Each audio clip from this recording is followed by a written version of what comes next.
Guys, so today I'm here and I'm going to be talking about the Nars Albatross, everybody says it differently, highlighter, and if it's worth the hype. So this is actually what I have on today. This is pretty expensive.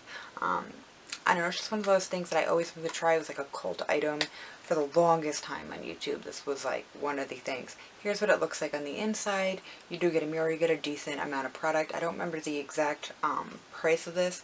I had points saved up, and they also had a sale that one day for Nars on Ulta, so that is why I got it. But so beautiful. It's what I have on. It's just, especially if you're fair, it is a beautiful like pale gold that I think is a stunning. All around though, do I find it worth the hype? I absolutely love this highlighter. I love it. Like, I would definitely buy it again. Especially if you're super fair, you guys know that a lot of highlighters, even when they sometimes look like they'd be light enough, you get that weird cast with the highlighter because it's like not, it's still a little bit too dark for you, or sometimes when it reflects it gets weird. This one is just beautiful. It does not do that.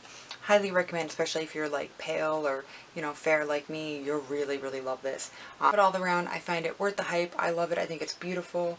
I just love the way it looks. I think especially if you are fair, you'll love this. I know it's on the pricey side, so, you know, wait for the sales. That's what I do. I wait for the sales, I save up my points, and then I buy more of the pricey stuff. But I absolutely love this. I think a lot of other people would too. I can see why it had such, like, you know, a phenomenon on YouTube at one point. It's honestly beautiful. It's stunning. I wish I picked it up sooner. I love it. It's one of my favorites now. And I like the packaging. It does get really dirty, the packaging. But I do love it. Highly recommend. And I totally think it is worth the hype. Alright, thank you guys so much for watching. And please be sure to subscribe. Alright, thanks guys. Bye.